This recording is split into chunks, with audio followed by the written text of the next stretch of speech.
Welcome back to Create a Family Book. My name is Trey, and in this class, we are learning tips and tricks for creating a manuscript for your family history book.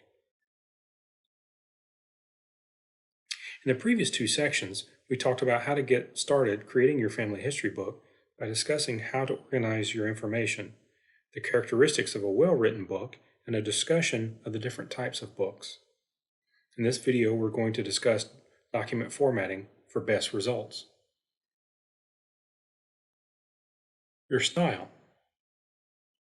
It's very important to maintain a consistent style throughout your book. It makes your book both easier to read and it looks more professional. This includes paying attention to your page layout, your grammar, your spelling and punctuation,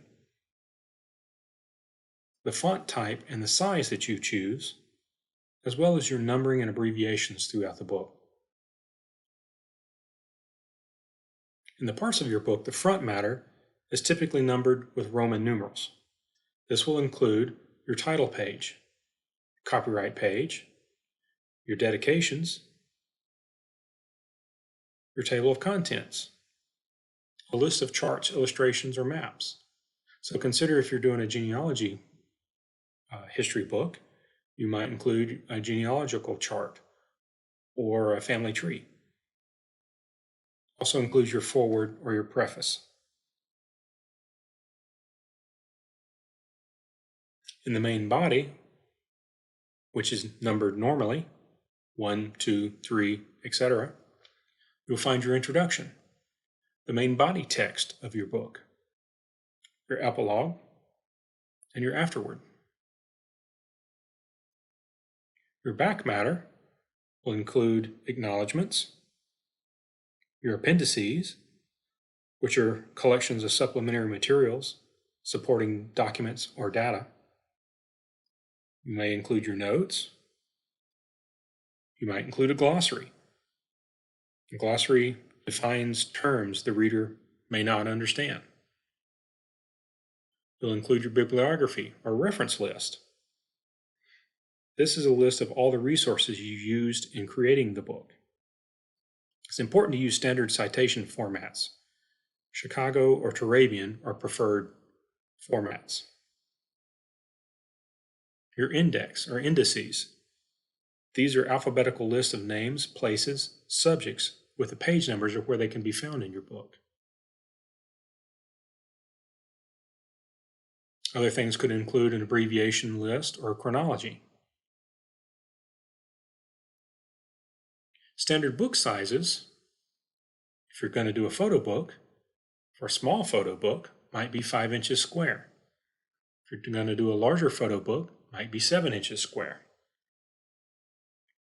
If you're going to do a narrative or a family history book, journal size is typically 5.5 by 8.5 inches. A standard novel publication would be 6 by 9 inches, or a textbook size might be 7 by 10 inches. Your page layout is also important if you're looking ahead to possibly having your work printed and bound. Your margins should be at least 0.8 inches. That leaves enough white space around the edge of the book so content isn't chopped off. Mirror margins sets up things for the facing pages if you're printing double-sided. You don't want your text to run off into the center of the book and be butted up too close together. Your gutter settings, 0.35 inches is standard. Your gutter leaves the extra space where the pages will be bound together so that your content isn't lost in the middle.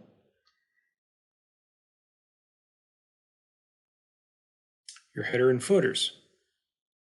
You should at least have a 1/4 inch from the edge of the page.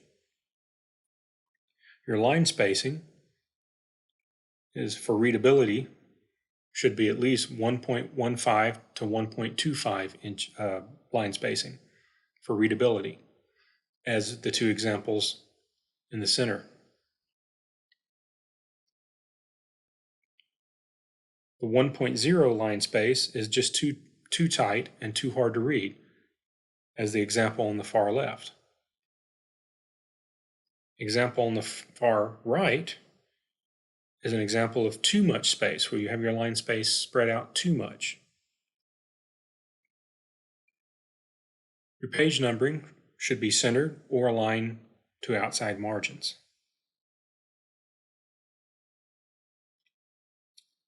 Your font size, depending on the font, 10 to 12 points is the standard.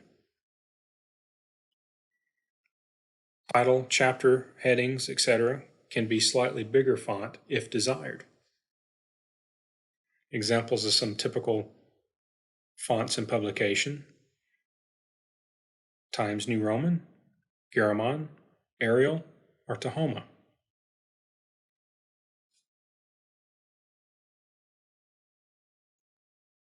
For images, if you're going to scan your images to include in your book, it's important to at least scan them with a minimum of 300 dpi, or dots per inch. And it's also important to scan all of the image.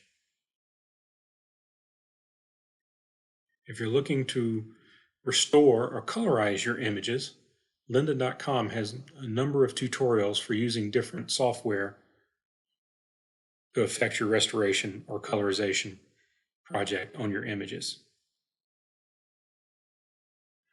Another important aspect of scanning your images and saving them is naming conventions. It makes the files easier to find. In the naming conventions and organization, here are examples of your organization of your master images within file folders on the left. On the right, within a file folder, you have your naming conventions for your photos. Do you see how those match up easily and they go together for ease of finding them later?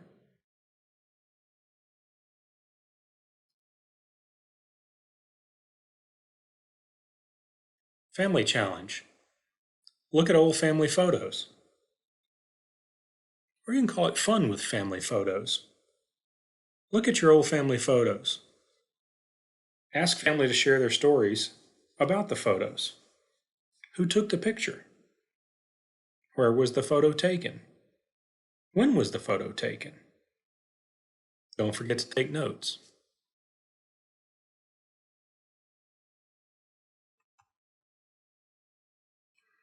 Family challenge. Book scavenger hunt. Find a book for each family member. Can you spot the parts of a book? Take turns calling out the parts of a book and see who can find them first. Do all books have the same parts? What are the differences?